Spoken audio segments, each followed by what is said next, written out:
이제 챕터 17장에서부터 21장까지를 보겠는데요. 여기에서 주로 얘기한 내용은 구체화와 추상화입니다. 이 둘은 어느 특일의 문제는 아니에요, 사실은. 구체화를 시킬 때는 구체화를 시켜야 되겠죠. 근데 구체화를 시킬 수 없을 때 이제 구체화를 시키면 문제가 되겠죠. 그리고 구체화되기 이전에 추상화가 되고, 추상화가 또 된 다음에 또 구체화가 되고, 이 두 가지는 이제 서로 이제 같이 가야 될 어쩌면 그런 과정으로서 그렇게 볼 수 있겠는데, 예를 들면은 구체화는 주로 합리적인 거죠. 그죠? 합리적인 절차를 밟아서 어떤 시스템을 만들어가지 않습니까? 그러면 이제 추상화는 일종의 우리가 추상화는 사실은 나름대로의 그 안에 질서는 있어요. 그러니까 합리적인 것만 질서고 비합리적인 무질서냐, 그건 아니에요. 우리는 굉장히 잘못 생각을 하고 있는 거죠. 합리적인 게 질서다 이렇게 생각하는데 그렇진 않아요. 비합리로 보이지만 또 비합리대로 돌아가는 게 많거든요. 얘들이 굉장히 비합리로 보이지만 그 나름대로 질서가 있지 않습니까? 그러니까 이 세상은 굉장히 비합리적인 것 같지만 그 나름대로 질서가 있는 거죠. 그래서 우리는 합리가 질서고 비합리가 무질서다 이렇게 생각할 필요는 없습니다. 어찌 보면 합리주의는 그동안 우리가 배우고 쌓아오는 방법론에 이제 이해 가능한, 우리 인간의 이해 가능한 게 합리적이고, 이해 불가능한 것은 비합리로 우리가 했는데 위험한 발상이죠. 그래서 이제 주로 이제 구체화는 합리적인 사고방식에서 나온 거고, 그것은 주로 구체화는 형이하학적인 거죠. 그리고 이제 추상화는 비합리적이고 형이 상학적인 겁니다. 주로 이제 비합리적인 것은. 그러니까 철학적인, 그러니까 신학이나 철학이라든가 심리학이 형이 상학이라야지 형이 하학이 될 수 없어요. 왜냐하면 형이 상학이라고 하는 것은 보이지 않는 것을 탐구하지 않습니까? 그러니까 인간의 마음을 검증하고 보이지 않는 건데 이것을 자꾸 수치화하고 수량화하고 정량평가를 하려고 하고 양쪽으로 심리를 평가하려고 하는 것은 굉장히 인간 편의적이지, 그리고 대중적인 거지 결코 개개인으로 보면은 안 맞는 거예요. 근데 거의 이제 모든 심리학 공부가 거의 그 양적 통일성과 규정대로 그 숫자에 맞추려고 한다는 거죠. 굉장히 위험한 발상이죠. 그래서 이제 구체화라고 하는 것은 뭐냐? 상식에 의한 거라는 상식. 사람들이, 상식이 항상 진리는 아니죠. 그렇죠. 상식이 항상 선한 건 아니에요. 그렇지만 상식은 사람들에게 불안감을 덜어주는 거죠. 사람들이 많이 알고 있는 거니까. 상식에 의한 상관관계를 촉진해요. 예를 들면 현실적인 아버지, 어머니예요. 그죠? 아버지는 이런 분, 또 어머니는 이런 분. 그런데 이제 표상의 비교에 의한 상관관계를 촉진하는 게 추상화입니다. 그 옆에를 보면. 표상의 비교. 아버지 표상과 어머니 표상. 이 표상이라고 하는 것은 어쩌면은 아버지 이미지, 그런 뜻 아닙니까? 어머니 이미지. 그리고 내가 생각하는 아버지, 내가 생각하는 어머니, 또 내 안에 있는 아버지, 내 안에 있는 어머니는 실제 아버지하고 어머니하고 많은 차이가 있습니다. 사실은. 똑같다고 생각하는데 전혀 그렇지 않죠. 본능적으로 기대하는 것도 있고, 내가 만들어낸 것도 있고, 경험을 잘못 해석하는 경우도 있고, 거기에 덧붙여진 어머니, 아버지 이미지가 있죠. 어떤 표상들인데, 그것들은 관계에 의해서 어떻게 재해석될 거냐에 따라서 영향을 미치게 되는 거죠. 그럴 때 아버지, 어머니로는 설명이 안 돼요. 예를 들면은, 어떤 아버지는 사자야 한다라든가, 어떤 분은 표상에 의해서, 상징에 의해서, 아버지하고의 나하고 만나면 개와 고양이 같아. 이렇게 어떤 상징적으로 표현할 때 그 관계가 드러나는 거지, 현실적인 관계로만 아무리 설명해도 드러나지 않는다는 거죠. 그래서 이제 구체화, 추상화를 좀 연결하고 있는데, 구체화는 주로 감각적인 거예요. 아직 의미 부여가 안 되고 있는 그대로에서 시스템을 만들어 보려고 하는 거죠. 일종의 형식화고, 구체화는 일종의 베타 요소입니다. 그 구체화가 이제 의미를 찾을 때는 되게 상징화 되는 거죠. 추상화 되는 거죠. 그래서 그 옆에 보면 알파 기능이 정서적 경험을 알파 요소로 변환시키는 것의 한 측면이다. 자, 의미 부여가 안 된, 예를 들어 책상이 있다. 이 책상은 베타예요. 그런데 이 책상을 볼 때 내가 싫어하는 책상, 예를 들어서 내가 보기도 싫은 책상, 그러면 이거 알파 요소입니다. 이 책상이라고 하는 것은 누구한테나 똑같은, 그렇죠? 나의 개인적인 정감이 들어가지 않는 그런 감각적인 거예요. 그럴 때는 베타 요소지만 여기에 내 개인의 특별한 감정이 개입이 되면은 알파 기능이 작용하고 거기에서 이제 정서적 경험이 가함이 되면 그 베타가 알파 요소로 바뀔 때 이제 그 책상과 얽힌 나의 사건이 되는 거죠. 이 책상은 나와 분리할 수 없는 사건이 된다는 겁니다. 이제 그러면서 이것은 심리적인 질과 심리적인 관계를 얘기하게 된다는 거죠. 그래서 이제 그 구체화는 알파 기능이 부재한 상태다. 그래서 알파 요소를 만들어내지 못해요. 그리고 꿈이나 사고가 불가능한 거죠. 이것을 감정이 개재되지 않는 책상 가지고 무슨 얘기를 하겠습니까? 그렇죠. 내담자도 마찬가지예요. 내담자가 왔는데 나하고 전혀 상관없는 내담자가 뭘 잘했니 못했니 이런 것만 따지면 거기서 무슨 꿈이 꿔지겠습니까? 그 내담자의 마음을 내가 어떻게 들여다보겠어요? 말도 안 하면 더 모르죠. 꿈 사고가 불가능하다는 거죠. 근데 추상화는 알파 기능이 이미 작용한 것이라는 얘기죠. 추상화는. 그래서 여러 요인이 조화롭게 작용할 때 존재합니다. 관계가 형성될 때 추상화가 형성돼요. 근데 구체화로 남는 것은 관계 형성이 안 되고 홀로 있을 때 되는 거죠. 그러니까 대부분의 따로 정신분열 환자들 보면 하나하나로 존재하지 않습니까? 바로 그 옆에 가 있어도 두 개 왜 같이 있는지를 몰라요. 그게 정신분열 환자의 전형적인 거죠. 자기가 한번 고집하면은 그 외에 다른 생각을 못하는 거죠. 이것이 한번 옳다고 그러면 죽어도 그게 옳아요. 다른 생각을 할 수가 없어. 왜? 관계가 없기 때문에. 관계 맺는 능력이 없죠. 관계 맺는 능력이 알파 기능인 거죠. 의미 부여도 관계 맺는 거 아니겠습니까? 저것과 내가 관계를 맺을 때 의미가 부여되죠. 그럴 때 추상화가 나온다는 거죠. 그때 이제 상징이 나오는 겁니다. 그래서 이제 구체화, 그래서 이제 그 알파 기능은 여러 요인이 조화롭게 작용하는 거죠. 나중에 내가 이제 그런 얘기를 하는데 이게 마치 구슬을 꿰는 거하고 같아요. 그러니까 구슬이 하나하나 있는 것은 감각적이고 구체적인 구슬로 남아버려요. 그런데 구슬을 꿰놓으면 목걸이가 되는 거죠. 그러니까 구슬이면은 베타 요소인 거죠. 아무 의미가 없어요. 근데 구슬을 꿰놓으면 내 목걸이가 돼버려요. 그럴 때는 알파 요소가 된다는 겁니다. 하나의 정감이 부여되고 사건이 되는 거고, 그리고 이제 목걸이를 보면 내가 어떤 생각을 하는지 수많은 생각을 하게 되지 않습니까? 그래서 이제 베타 요소와 알파 요소가 이제 그렇게 구별이 된다는 거죠. 그래서 다시 구체화 마지막에 보면은 진술의 증거는 두 감각 이상이거나 혹은 두 사람 이상의 감각들로 검증을 촉진시키는데 그 가치가 있어야 된다. 그렇기 때문에 두 감각적인 게 의자와 책상이 있어야만 두 개의 관계가 이렇게 되지 않습니까? 그러면서 이렇게 이제 그 과학에서도 이렇게 여러 데이터를 해가지고 하는데 여기 이제 그 있는 감각을 조합해서 하는 것이 구체화라면 추상화는 모델의 결합이 추상화를 요구한다. 거기에 있어서 상징성끼리 결합을 하는 거죠. 그러면서 하나의 추상적인 체계가 형성되고 상징적인 체세가 형성돼서 관계를 드러냅니다. 상징이라고 하는 것은 그 자체의 의미보다는 언제나 관계가 들어가 있어요. 그 안에. 우리는 상징이라고 그러면요. 꿈에서 보면 상징 사전도 있잖아요. 뭐 사자는 뭐 이런 거다. 또 뭐 하늘은 뭐 이런 거다. 이렇게 그 하나하나로 생각하는데 그렇지 않아. 상징이라고 하는 것은 그 안에 관계성을 기초로 해요. 어떤 관계성? 나와 보편성이에요. 그러니까 뭐냐면은 나와 세계, 그리고 나와 원형의 세계, 나와 무의식의 세계, 나와 신적인 세계, 나와 초월의 세계의 관계성 속에서 상징은 형성돼요. 그렇지 않으면 기호에 불과해요. 그러니까 기호라고 하는 것이 베타 요소라면 상징은 알파 요소라는 거죠. 물론 이제 프랑스 언어학자들이 이제 쓰는 기호는 좀 상징의 의미에 가까워요. 소스라든가 락강이라든가 이런 사람들이 기호학과 있잖아요. 그 사람들이 기호라고 하는 것은 상징이에요. 근데 우리가 말하는 기호는 화살표예요. 왼쪽으로 가, 오른쪽으로 가, 스탑. 이거는 기호예요. 이제 일반적으로 말할 때 그걸 사인이라고 그러거든요. 근데 이제 이런 그 문학 철학이라든가 어떤 언어 철학이라든가 또 락강 이런 계열에서 말하는 기호 철학의 기호는 우리가 말하는 상징의 의미인 거죠. 그러니까 좀 다른 거죠. 여러분이 항상 그 학파에서 쓰는 용어가 좀 다릅니다만. 그래서 이제 우리가 구체화는 기호에 가깝다면 추상화는 상징에 가깝다. 그런 거예요. 그래서 어떤 알파 요소가, 베타 요소가 알파 요소로 바뀔 때 추상화 능력이 있어야 되고 상징화 능력이 있어야 된다는 거죠.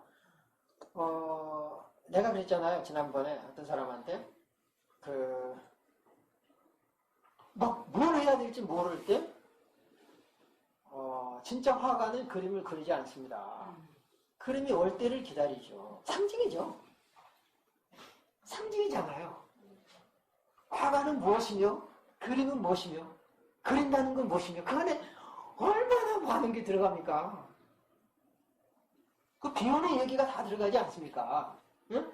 그림을 내가 그리려고 할 때 베타에 남죠. 어찌 보면은. 근데 어찌 보면은 이제 그 단순히 어떤 계획에 의해서 그린 것은 알파 요소로 되지 못해요. 어떤 그림을 그리는데 내 의도적인 그림보다는 오가 개입된, 진실이 개입된 그림을 그릴 때 그 진실이 등장하지 않습니까? 내 맘대로 그린 것은 그림이 아니에요.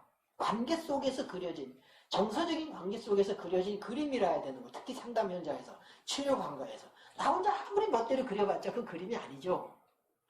두 사람의 합작품이 진짜 그림 아니겠습니까?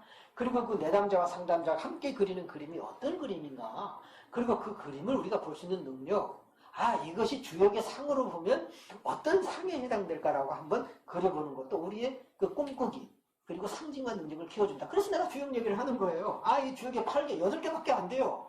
응? 산, 하늘, 땅, 물, 바람, 응? 그 다음에 뭐, 공기, 바람, 어떤 거예요?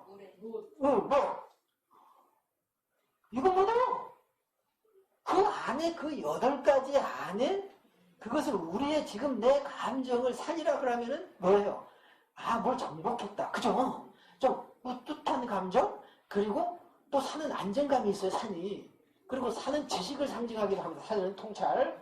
내가 상당히 배울 때 좀 우쭐하잖아요. 자기애적인 것도 약간 산적인 게 있는데 자기가 심하면 하늘이겠죠. 그러지 않습니까? 자기가 뻥튀겨졌어. 그리고 지나치게 환상적이야. 나는 하늘에 있구나. 건이에요, 건천. 자기 팽창 상태는 하늘이잖아요. 전지전능한 감각이잖아요. 그리고 나 물이다. 그런데 이 물이 광풍이 있는 물인가? 아니면 잔잔한 호수에 있는 물인가? 그러면은 연못이면은 내가 잔잔한 호수다. 그리고 물 가운데서도 바다의 물인지 아니면 시냇가의 물인지. 그렇죠? 그리고 그 물이 어쩌면은 그 물이 있는데 내 주변에 어떤 나한테 영향을 많이 준 사람이 불 같은 사람이 있어.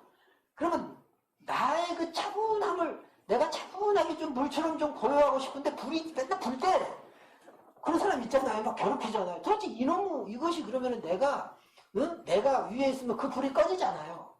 근데 불이 위에 있으면 어떻게 돼? 물이 뜨거워지잖아. 도대체 어떻게 견딜 거야 이걸? 차라리 물이 위에 있어가지고 확 불을 꺼버려야지. 안 그러겠어요? 그러면 그 괴를 뒤집어 버리던지. 그래서 어떤 그 주역에 있는 그 8괴가 어떻게 관계잖아, 조합은. 관계를 이루어가지고 나의 심리 상태를 보여주는가. 그래서 여러분들이 이제 64괴를 해설하는 책이 있어요. 지역 강설. 그 성균관대학교에서 나온 책이 내가 볼 때 제일 좋아요. 그 성균관 유학대학원에서 나온 건데 그 교수가 쓴 건데 지금까지 본 것 중에서는 제일 해설이 잘 돼 있어요. 그래서 그걸 보면은 64개 그 괴가 다 해설이 돼 있거든요. 그리고 이제 내가 가지고 있는 영어로 된 것은 정말 잘 돼 있는 게 많아요. 영어로 된 그 외국에서 나온 건 진짜 심리적으로 부르는 것도 잘 많이 돼 있어요. 놀라울 정도로. 그러니까 이제 여러분들이 이런 것을 보면은 이것이 뭐냐면 추상화 능력이고 상징화 능력이고 꿈을 꾸어보는 거죠. 왜냐하면 꿈 못 꾸는 사람 많잖아요. 잠자도 꿈 못 꾸고 또 깨고 나면 잊어버리잖아요. 근데 이것은 의도적인 꿈꾸기입니다. 의도적인 꿈꾸기가 여러 가지 방법이 있는데 첫째는 동화 쓰기, 동화 짓기. 이것도 의도적인 꿈꾸기예요. 나는 이제 종종 자주 시키죠. 학생들한테 동화 짓기를. 그래서 그걸 분석해 나가면 애들이 놀래 자빠져요. 교수님 어떻게 내가 쓴 동화에서 이렇게 자세하게 나옵니까? 꿈이에요. 수업 시간에 전 자주 합니다. 이거를. 학생들 집단 상담에서 대단히 좋을 겁니다. 그리고 단어 연상해가지고 단어 5개 골라가지고 동화 짓기. 그래서 그 동화 소개하고 낄낄낄 웃으면서도 네가 나네 전부 그래. 이게 이건 내 얘기하고 있잖아. 그러고 있어요. 설명할 필요가 없죠. 동화 치료가 굉장히 좋습니다. 동화 치료라는 게 독서 치료처럼 기존에 있는 동화를 가지고 주입식 넣으면 절대 아니에요. 자기가 동화를 지어서 그런 동화의 주제는 가만히 보니까요. 아이들이 쓴 걸 내가 분석해 보니까 기존의 동화 주제가 다 나오더라고. 너무 신기해요. 백설공주, 공주파티, 그 주제를 의도적으로 암기해서 쓴 게 아닌데도 불구하고 마치 그 그것을 알거나 있듯이 써내려가더라고. 아유, 신기해요. 써놓고 보니까 뭐 양치기 소년 맨날 거짓말하다가 나중에 진짜 양이 왔는데 아무도 안 하면 이런 이야기. 그러니까 이런 얘기들이 자연스럽게 자기들 동화에 나오는 걸 보고 아하, 이 동화가 원형적이구나. 꿈꾸기예요. 그래서 어떤 이제 동화 가지고 꿈꾸고 그거를 분석해내고요. 만약에 여러분들이 나랑 분석 작업을 할 때 꿈을 안고 오면 동화 작업을 할 수 있다는 거죠. 예를 든다면 그러면 꿈 분석하는 작업이랑 똑같다는 거죠. 억지로 꿈을 안 꾼 사람은 이제 동화를 써와가지고 그걸 가지고 분석해내고, 그렇죠? 또 그것을 그림으로 그려서 분석해내고, 이제 이런 작업도 이제 필요한 거죠. 그러면서 주역도 여러분들이 관심을 가지고 보면은 정치는 개념이 아니에요. 어떻게 내 환상의 세계를 주역이 어떤 그림이잖아요. 그게 이미지잖아요. 8개 이미지잖아요. 그 이미지가 나를 자극하는가. 8개 중에 어떤 이미지가 나의 정서를 자극하는가 하는 자극 요소예요, 사실은. 그래가지고 그것은 그 주역 8개가 그대로 있을 때는 베타 요소인데 내가 선택하는 순간 알파 요소로 바뀌어서 그것이 나에게 그 주역의 8개가 의미를 부여하기 시작하는 거예요, 그때부터. 그러니까 주역 자체의 의미를 내가 따라가는 게 아니라 내가 선택함으로써 쌍방간의 의미가 탄생한다는 거죠. 그러니까 기존의 주역 점치는 식으로 접근하는 것하고는 이제 차원이 다르다는 거죠. 그렇죠? 자, 그러면 책을 볼까요? 101페이지.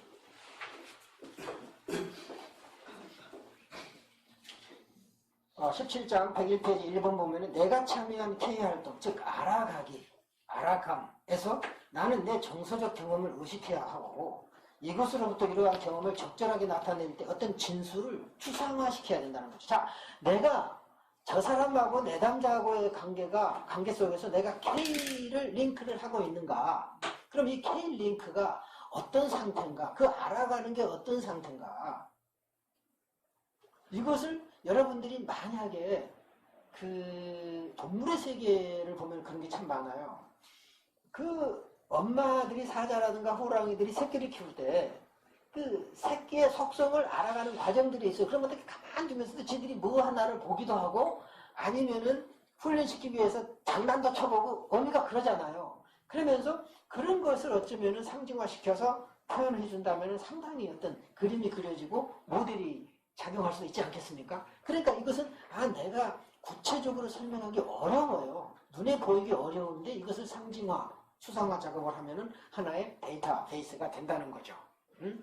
그러니까 상담할 때마다 여러분들이 이것을 상징화 작업을 한다면 대단히 치료적입니다. 왜? 상징은 너와 나의 보편적인 백그라운드를 만들어주고 다리를 연결해주기 때문에 그렇습니다. 근데 교육은 일방적이에요, 항상. 가르침은 항상 일방적이에요. 그러니까 언제나 차단될 수 있는데 상징화 작업하는 순간 둘이 같이 깔아져 버려요. 동시에. 놀랍잖아요? 그 작업이. 그래서 102페이지 보면은 2번에 보면은 그리고 추상화는 표상의 비교해서 상관관계를 촉진시키는 전달 가능성의 한 단계다. 표상이 있는데 그 표상에 다리를 놓으면 추상화가 되겠죠. 상징이 되겠죠. 그러지 않겠습니까? 관계성이 형성된다는 거죠. 그래서 이제 주로 이제 쭉 내가 다루었던 부분이고요. 그 다음에 이제 18장 106페이지 106페이지 1번에 보면은 관계를 적절하게 제시하기 위해서는 뭐죠? 추상화와 형식화가 필수적이다. 관계를 보여줄 때 구체적인 관계를 보여주면 구체화예요. 형식화하고. 근데 형식화가 여기서는 구체화예요. 그리고 또 정확하게 구체적으로 표시 못하더라도 상징으로 표시하면 추상화가 되는 거죠.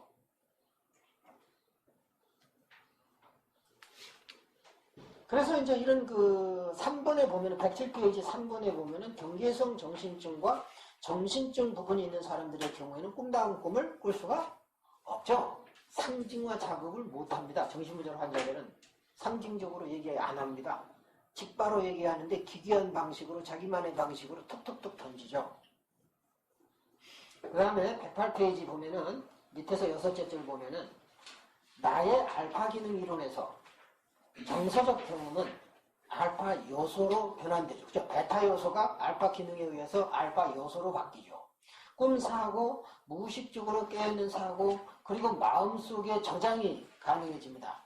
마음속의 저장이 가능해져요. 이 저장은, 여기에서의 기억은 의도적인 옛날 사건 기억하는 게 아니죠. 나는 베타 요소의 출현이 알파 기능의 실패에 기인한다고 본다. 베타 요소가 왜 나오느냐? 베타 요소가 알파 요소로 바꾸지 못한 게 사실은 베타 요소다. 그런 거죠. 그래서 알파 기능의 실패를 하게 되면은, 그러니까 원사물이 내가 여기에서 이제 항상 조금 논란이 있습니다. 그럼 베타 요소가 선제적인 거냐? 이미 있는 모든 감각적인 물체는 정감이 개재되지 않는 모든 감각적인 것을 다 베타 요소로 볼 거냐? 아니면은 단순하게 물 자체를 그러니까 베타 요소라고 그랬잖아요. 그러니까 이제 어찌 보면은 베타 요소란 개념이 애매모호하긴 해요. 이미 있는 이것 자체가 우리는 베타 요소 하면은 소화되지 않는 거, 껄끄러운 거, 답답한 걸로만 이해하는데 그렇지 않다는 거예요. 베타 요소 안에는 순수한 물 자체도 베타 요소인 거예요. 그렇기 때문에 그 베타 요소는 진실한 거다고도 통해요. 그래서 어찌 보면은 우리는 진실은 굉장히 진리는 파지티브하게 생각하는데 그래서 그 베타 요소는 일종의 자기의 그림자 같아요. 내가 볼 때는 어떤 원형적 그림자 같기도 하고. 그러니까 융이 말하는 원형의 그림자, 자기의 그림자일 수도 있어요. 베타 요소는. 그런데 이제 베타 요소는 그러면 처음부터 있는 거냐?